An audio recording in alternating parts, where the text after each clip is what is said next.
They handed that person a free pass, and here you go. Do whatever you want. With handing that person, here you go. You can do whatever you want. No, it doesn't work that in the industry. We've come to a very, very dark place. That's Jim Caviezel, the man Mel Gibson personally chose to play Jesus Christ. And note, he is not talking about a movie. He's talking about what he witnessed firsthand on the set of a film Hollywood tried to bury before a single frame was shot. Shining a light on something they don't want shined on. And while he was being laughed off every stage for saying it, while they were quietly making sure his phone stopped ringing, one of the most powerful women in daytime television was building an empire on 2 words: be kind. Then the Department of Justice dropped 3.5 million pages of Epstein documents, and her name was inside. Like Jeffrey Epstein. Shut up! I know he's your friend, but I don't care. That's Ricky Gervais on the Golden Globe stage in front of the most powerful room in Hollywood, and not a single person laughed. So in this video, we're going to connect what nobody is connecting. We're going to show you what's documented, what's verified, and why the same system that protected Epstein is still running right now, protecting someone else. Stay with me, because by the end of this, you'll understand why the people who told you the truth were the ones they tried to destroy. Every January, Hollywood packs into one room. The biggest stars, the richest producers, the studio heads who decide whose career lives and whose career dies. They sit at round tables, drink champagne, and laugh at themselves just enough to look humble for the cameras. That's the show. That's the performance. You make your own way here in your own plane, didn't you? Go back and watch that moment. Not the joke, the room. Watch the cameras cut away. Watch the producers stop chewing. Watch the actors freeze in their seats, because that wasn't a punchline. That was a name. That was a flight. And every single person in that room knew exactly which plane he was talking about. Like Jeffrey Epstein. Shut up! I know he's your friend, but I don't care. He didn't say a name. He didn't have to, because every powerful person in that room had been on the list, in a logbook, at a dinner, at a party, and they all knew who else had been there, and they all knew who they were protecting. That's why nobody laughed. You don't laugh at a warning shot. You sit very still and hope the next bullet doesn't have your name on it. For years, the producers of that show kept inviting Gervais back, a British comedian with no career to lose, a man who genuinely did not care about their parties. Do you want to host the Golden Globes? All that stuff I said in the show was true. I said, oh, I'm going to write my own jokes. Right? And I thought, who do I pander to? The 200 richest people in the room, or the 200 million people watching at home? 200 million people watching at home. People who had never been invited to the parties. People who had never signed the agreements. People who had never seen what happened when the cameras stopped rolling. And Gervais gave those 200 million people something the industry never wanted them to have. A crack in the wall. A small, deliberate glimpse of who those people actually were. He was right. They booked him once more, and then never again. Now, meet the second man who tried to warn us. Jim Caviezel is not a podcaster. He is not some fringe voice on the internet. He is the man Mel Gibson personally selected to portray Jesus Christ in The Passion of the Christ, a film that earned $612 million worldwide and remains one of the highest grossing independent films ever produced. After that film, Caviezel had everything: the fame, the respect, the future. And then he made one choice that ended his Hollywood career overnight. He signed on to a film called Sound of Freedom, based on the true story of a former federal agent named Tim Ballard, who walked away from his career to rescue children from trafficking networks in Latin America. While they were filming on location, Jim said walked right up to the crew and asked them point blank what kind of children they wanted. That's when he understood what he was actually dealing with. You would think every major studio in Hollywood would be lining up to fund a movie about saving children. You would think this would be the easiest sell in history. That is not what happened. One was told, from Rupert Murdoch at Fox to every major studio, if you touch this thing, you will be out. You will be done. You'll be finished in 3 years. Stop and think about what that means. He is claiming the most powerful media operator in the English-speaking world allegedly sent a directive. Anyone who touches a film about rescuing trafficked children will be professionally destroyed within 3 years. The response from Hollywood? They didn't deny it. They laughed at him. They labeled him a conspiracy theorist. They put him on a list, and they quietly made sure his phone stopped ringing. Shining a light on something they don't want shined on. Sound of Freedom came out anyway. No major studio backing. Made on a fraction fraction of a normal Hollywood budget, and it grossed $250 million at the box office. The audience showed up, the industry didn't. With handing that person, here you go, you can do whatever you want. No, it doesn't work that in the industry. We've come to a very, very dark place. He kept talking, they kept mocking. He was right. While Caviezel was being ridiculed for his warnings, while Gervais was being quietly uninvited, somebody else in Hollywood was at the absolute peak of her power. She had a daytime show that tens of millions of Americans watched every single afternoon. She had a brand built entirely on a two-word philosophy. She had 3 convicted men in her inner circle, and she was about to vanish. Ellen DeGeneres, Be Kind. You couldn't watch 5 minutes of her show without hearing it. It was on the merch. It was on the set. It was the whole personality. America's daytime sweetheart, the woman who danced into your living room every afternoon and told everybody to just be a little nicer to each other. Then in 2020, 36 former employees went to BuzzFeed News. And what they described was not kind. Toxic, phony, hypocrite, liar. That's what she... That's Ha Muscat, not a junior assistant, not an intern. An actual producer who worked with Ellen for years. Told from the very beginning, don't talk to Ellen, don't do this. You can't, go into her office. It was very nerve-wracking, very stressful. We all walked on eggshells all the time. Walked on eggshells. On the kindest show on television? Warner Media launched a full investigation. 3 executive producers were fired. Allegations included inappropriate touching, racial discrimination, and a culture of fear that had allegedly been running for years. In September of 2020, Ellen addressed it on air for the first time.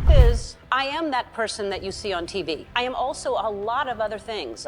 Sometimes I get sad, I get mad, I get anxious, I get frustrated, I get impatient, and I am working on all of that. A work in progress, an apology that never named a single thing she was apologizing for. She's known about this for 17 years. We were all petrified of her. She was not nice. The Ellen DeGeneres Show ended in May of 2022. 19 years gone. And comedian Cat Williams said publicly what most people in the industry were whispering privately. Businesses generating that kind of revenue do not simply end. Something catastrophic had to have happened behind closed doors. Something that never made it on camera. The show ended. Then things got much darker. 2 months after Ellen's show ended, her ex-girlfriend Anne Heche was dead. 4 months after that, her DJ and executive producer, Stephen Twitch Boss, was dead too. Both deaths officially ruled. Both families left with questions that have never been fully answered. Anne Heche and Ellen DeGeneres dated publicly from 1997 to 2000. One of the most covered celebrity relationships of that era. Heche said afterward that the relationship cost her career. That door started closing the moment she went public. On August 5th, 2022, Anne's car was caught on camera accelerating through a residential neighborhood in Los Angeles at extreme speed. It slammed into a house. The house caught fire. The car caught fire. Everything caught fire. She was pulled from the wreckage with severe burns and smoke inhalation, and then a clip surfaced that the internet has never forgotten. Anxious or that quick moving that was going on the other side of the vehicle. Oh my gosh! He's completely alive. He was trying to get away. Does anybody else remember that clip? It was harrowing. How can you forget it? It was Anne Heche after her crash, which ultimately took her life. Suddenly sitting bolt upright, unzipping herself from a body bag and looking very much alive. Then we were told a few minutes later she'd passed. On August 11th, she was declared brain dead. On August 14th, she was taken off life support after organ donation. Officially ruled accidental. 6 days of emotional swings while her family watched the monitors keep beeping. 4 months later, December 13th, 2022. Stephen Twitch Boss, the DJ on Ellen's show, the executive producer, the guy you saw in every clip dancing, smiling, bringing the energy. He was the literal face of the Be Kind brand. And he was found dead in a motel room from a self-inflicted gunshot wound. No public note. Ruling suicide. His widow, Allison Holker, told People magazine he showed no signs of being low. His grandfather spoke to the Daily Mail 2 days after it happened. Said they'd talked as recently as that Saturday. Said Twitch was the same happy-go-lucky person. The last text his grandson ever sent him said, "I love you, Dad." And then, in January of 2025, 1 month before the Epstein files were set to drop, Allison Holker came forward with something new. God doesn't give you things you cannot handle. I'm a firm believer in that. There was a moment I was with one of my really dear friends, and we were cleaning out the closet and picking out an outfit for him for the funeral. And it was a really triggering moment for me because there was a lot of things I discovered in our closet that I did not know existed. She told BuzzFeed she found a large stash of drugs hidden in shoeboxes in their home. Said it was very alarming. Said he was self-medicating. Said she had no clue. 2 people connected to Ellen DeGeneres. Gone in 4 months. Both officially closed. Both families left without answers. And then the files dropped. In February of 2026, the Department of Justice unsealed over 3.5 million pages of documents connected to Jeffrey Epstein and Ghislaine Maxwell. The internet went into overdrive. People were searching names. Who flew on the jet? Who visited the properties? Who knew what was happening? And Ellen DeGeneres' name was inside those files. Now here is the timeline you need to understand. Not a feeling, not a vibe, a calendar. Ghislaine Maxwell was convicted in 2021. Sean Combs was arrested in September of 2024. The Epstein files with Ellen's name inside dropped in February of 2026. And by the time those documents went public, Ellen DeGeneres was already in England. That is, at minimum, the behavior of someone who did not want to be in America on the day those documents went public. She didn't fight back. She didn't hold a press conference. She didn't sit down with anyone. She went quiet, hired new lawyers, and left. Now we have to talk about the 3 men, because this is not rumor. This is not allegation. This is court record. This is documented fact. Ellen DeGeneres was publicly close with 3 men who were each separately convicted of serious crimes. Number 1, Sean Diddy Combs. He appeared on her show multiple times. They had a documented on-camera friendship. In 2016, on her show, with the audience clapping, she referred to him publicly as Diddy, come on out. In September of 2024, Diddy was arrested on federal charges. In July of 2025, he was found guilty on 2 counts of transportation for prostitution. In October of 2025, he was sentenced to 4 years and 2 months in federal prison. Victims said it wasn't enough. Number 2, Harvey Weinstein. Ellen and Weinstein were photographed together at events. He appeared on her show. She publicly supported his projects. He was later convicted of rape and sexual assault, a case that shattered the illusion of an entire industry. Number 3, the 3rd conviction, also documented, also involving exploitation. 3 separate men, 3 separate convictions, 1 circle. Jeffrey Epstein arrested in 2019 after years of rumors that everyone in powerful circles had heard. Ghislaine Maxwell convicted in 2021 after the same rumors had been ignored for a decade. Sean Combs arrested in 2024 after years of stories the industry had buried. Every single time the industry response was the same. We had no idea. And every single time it turned out people knew. They just didn't say anything. Here is where Caviezel's warning starts to make a different kind of sense. He has never named Ellen DeGeneres directly in any verified interview. What he talks about is bigger than any one name. He calls it the 8-armed octopus.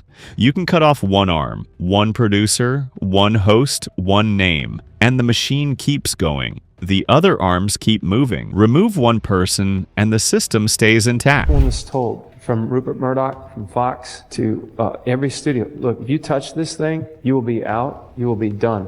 You'll be finished in 3 years. His argument is not that the system is broken. His argument is that the system is working exactly the way it was built to work. It protects the powerful through silence. It ridicules anyone who asks questions too early. And it controls which stories get pushed to the front page and which ones quietly disappear. When you are that intoxicated by access, you stop asking questions. You stop looking too closely. You just protect your proximity to power. And that silent complicity, that deliberate looking away, is exactly how these systems survive decades.